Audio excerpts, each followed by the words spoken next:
Hey there, future millionaires.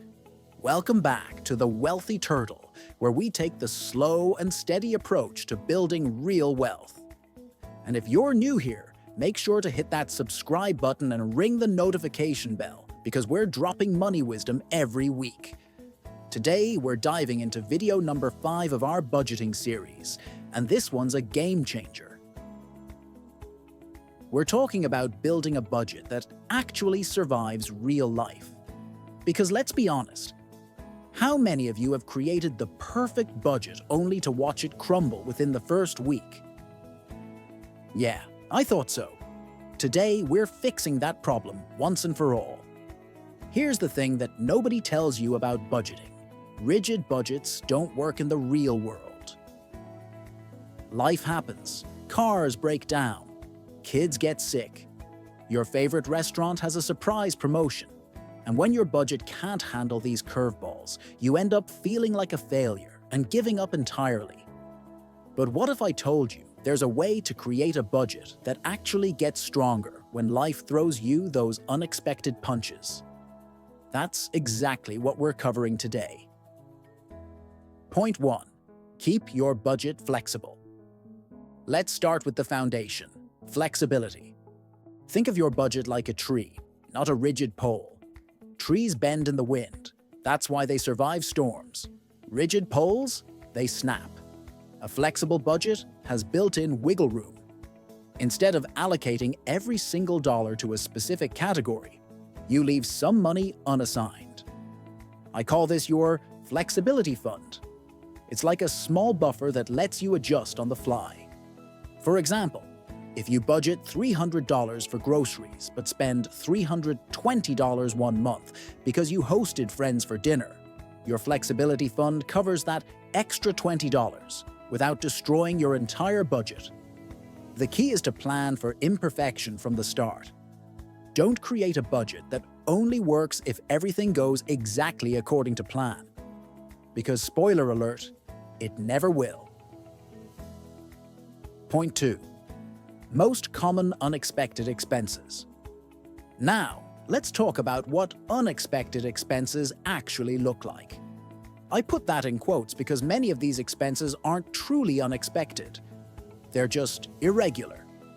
Here are the top culprits that derail budgets. Car repairs and maintenance. Your car will need repairs. It's not a matter of if, it's when.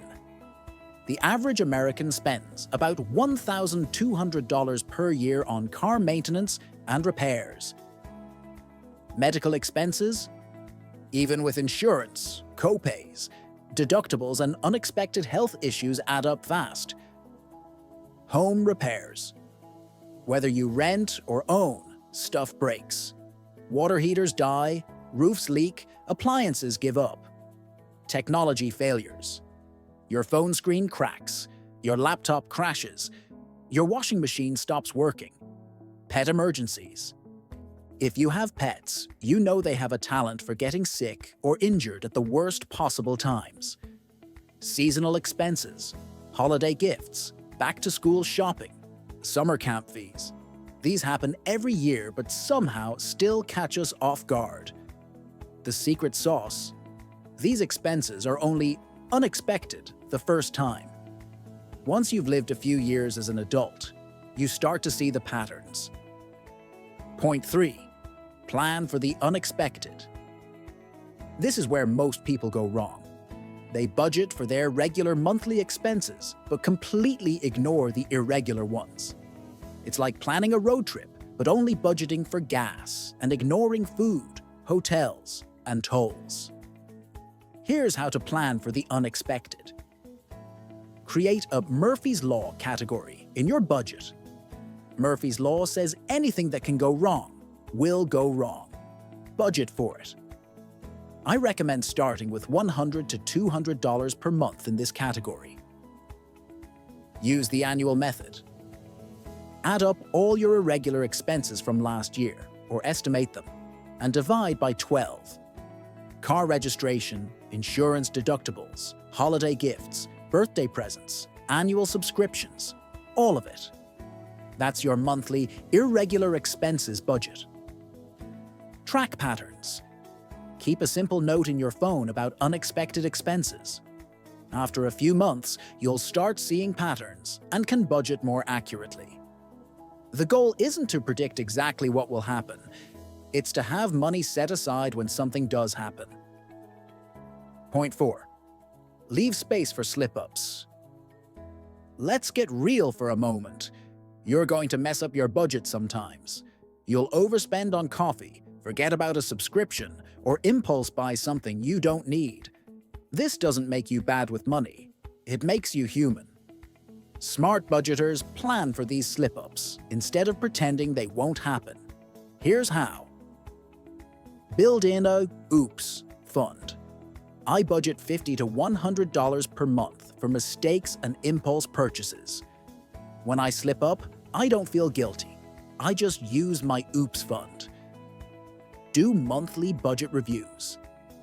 Sit down once a month and look at where you overspent or underspent. Don't judge yourself. Just learn from it. Adjust your budget based on real data. If you consistently overspend in one category, either increase that budget or find realistic ways to cut back. Your budget should reflect your actual life, not your ideal fantasy life.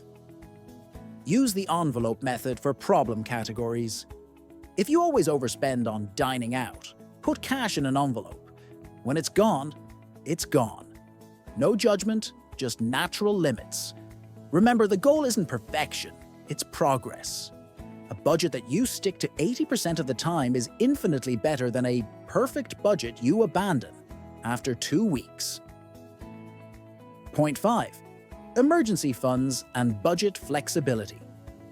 Finally, let's talk about the ultimate flexibility tool, your emergency fund. This isn't just about job loss or major catastrophes.